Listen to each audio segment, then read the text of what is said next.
chosen ones, hi divine light beings, hi gods and goddesses. Welcome to the channel Universe. It's me, Juju. Chosen ones. A few days ago, I made a content that was about why did the chosen ones fail. I mentioned a few names. I said the chosen ones are the Egyptians, the Niloids, the Bantus, etc. That just mean overall, in one name, we are the chosen people. We are the chosen ones. Then, and I was talking especially about the black race, the negro race. Yeah, even though some people may say race doesn't exist, we are all one people. I do believe that there is a difference between black people and other ethnicities. Yeah, but today I just want to be very clear about the content that I made, because it triggered a person to comment about Niloids and Bantus. Niloids and Bantus, yeah, are the original people of Africa, if we like it or not. Some may argue that no, they are Bantus. Some may argue that no, they are Niloids. In the eyes of the oppressor, in the eyes of the enemy, or whatever you want to call them, we are all black. They see us as black people. They see us as Negroes. So they don't give a damn if you are Niloids. They don't give a damn if you are a Bantu.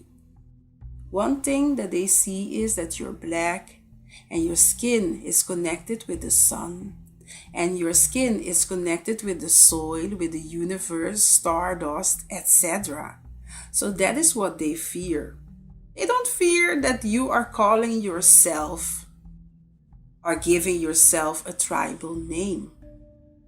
They fear that you are closer to the divine than them, and that you're a magical being that can use their consciousness, their higher consciousness, to create their own reality. So you are a co-creator of your own reality. That's why you're so magical. And they want to block and disturb your mind from achieving that. We can go on and on about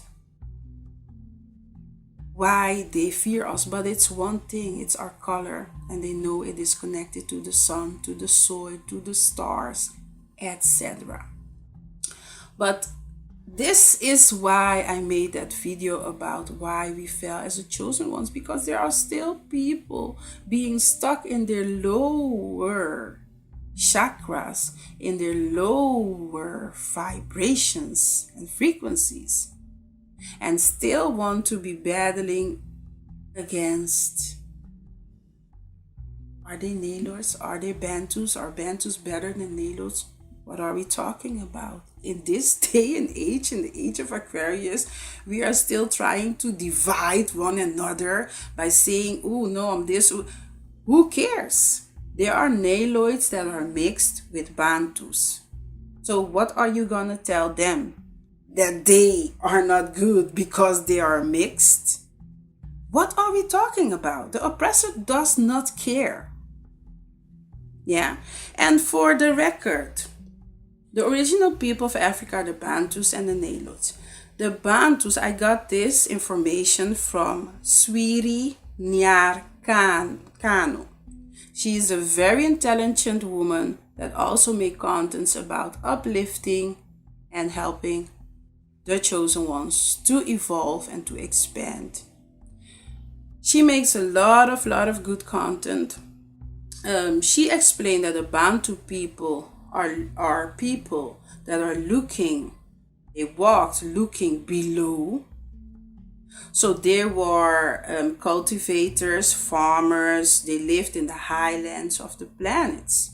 Yeah, they were always looking for a solution on or in the soil.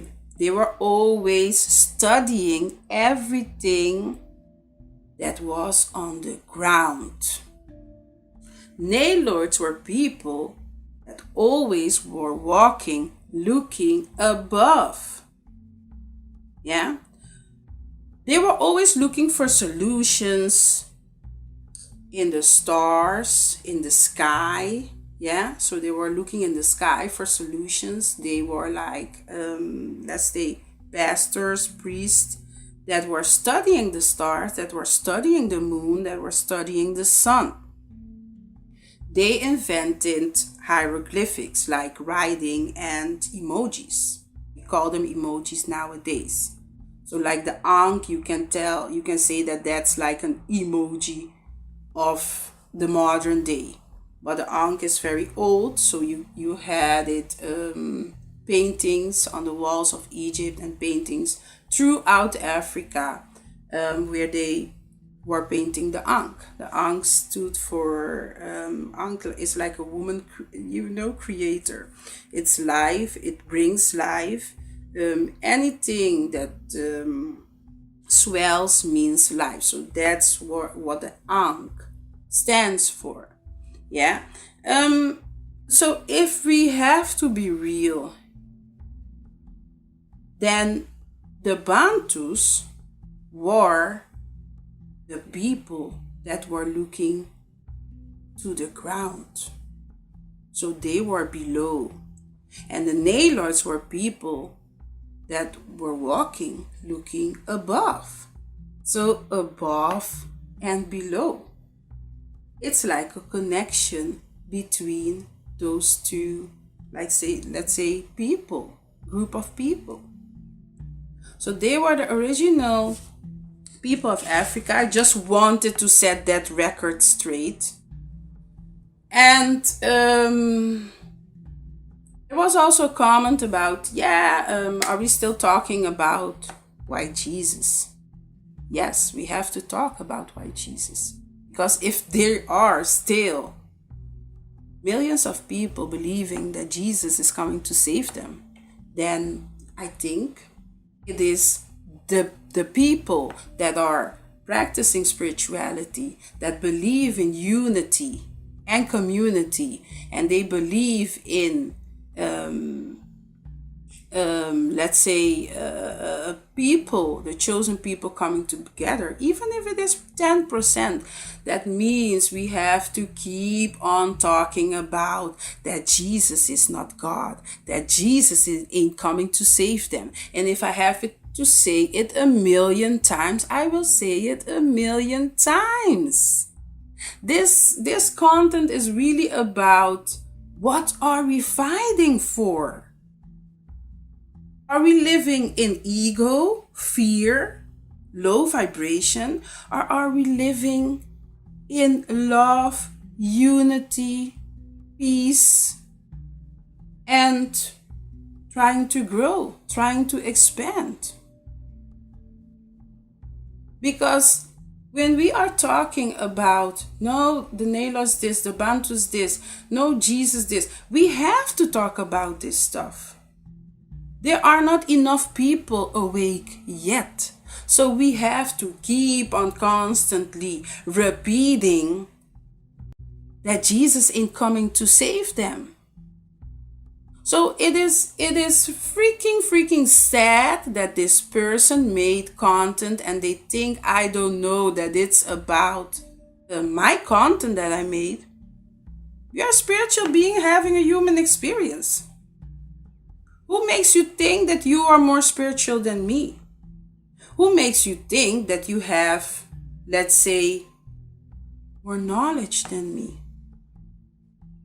Is that your ego? Or is that your higher self? Because if my content triggers you to say certain things that don't add up, and that have to do with your ego and your lower chakras, not your higher chakras, not your crown chakra, not your heart chakra, not your third eye chakra, then what are we talking about? Shouldn't we be being uplifting people instead of talking about who is and who's better than who. It's a waste of our time. It's a waste of our time because when I have to realize that there are still a lot of us living in that ego space, ask yourself, what type of spirit is surrounding you? What type of spirit is giving you the signal to use your ego? I'm very happy and I'm very glad that there are people in Africa, on the mother continent, on, if you want to call it Al-Kabulin, if you want to call it the Garden of Eden, that are positive, even though that there are a lot of things happening all around the planet. It's not only Africa, everywhere there's something negative happening. Yeah. But they say chaos brings change, and that's what we need. But if people are going to be negative and stuck in that emotion of negativity, and if you say that Africa will never unite, then you must ask yourself, are you activating your ego? Because who are you to say? Do we decide if Africa is going to unite, yes or no? Or is the divine going to decide that? Or is the universe going to decide that? I am very, very, very happy, and I think it's an amazing thing. And I'm very grateful that there are people that are positive about Al-Kabulin, about Africa. And they are trying to change that narrative. They are doing their best to show how beautiful Africa is and how much Africa has to offer. And because of we fell as a people by being ignorant, by not serving the divine feminine, by not loving nature as we are supposed to, by not serving or honoring, honoring our ancestors, and believing that everything that had to do with blackness and darkness was evil. Believing that everything that is darkness is not light, but it's the opposite. Darkness is light. So that's why you have to get to know thyself, to know what light is. I'm very, very, very grateful and happy, and I'm going to mention names, that you have Go Black is doing his best to change the narrative of Africa. Even though he may stumble upon some things that need to change in Africa, he will still be positive. And that's like an alchemist. An alchemist will stumble, fall, but they will get up and they will learn from that experience. And they will make that experience from something negative, they will make it something positive. But they don't speak words of spell. Africa will never unite, because you are bringing a spell upon that country by saying that, our continent, by saying that. Words are spell. Be mindful of what you speak, because the mouth is powerful. There are enough enemies trying to break down Africa because they want Africa for themselves. I'm very happy once more and grateful that content makers like Go Black, Wodemaya, Tayo Aino, Miss Trudy, Drew, you also have Brittany Caldwell, if I'm saying her name right, and you have tons of people that make content and they want to change the narrative of Africa. And that's what we are supposed to be doing. We are supposed to bring chosen people together, even if it means that it's only 10%. Still, we have to unite because we have fallen because of division. And if we keep on attacking each other for ideology or perception or philosophy of one person, then what are we doing? We are not rising. We are falling when we are doing that. So this video is to trigger something in your mind to be more mindful about what you speak and the company you keep and the people you have around you and the spirits you let guide you. This video, this content is about more love and less ego, please, chosen ones. My channel is not about division. My channel is about unity. Unity between the people that are chosen. You choose you. Yeah, millions are called, but a few will answer. A few will hear. A few will hear. A few will see. So please stop it with the ego and live more in your heart space of love. Because eventually your heart and your mind and your gut are all brains and they will all reconnect to one another in order to bring light towards you. So more love and less ego, please. Have a peaceful and blissful day.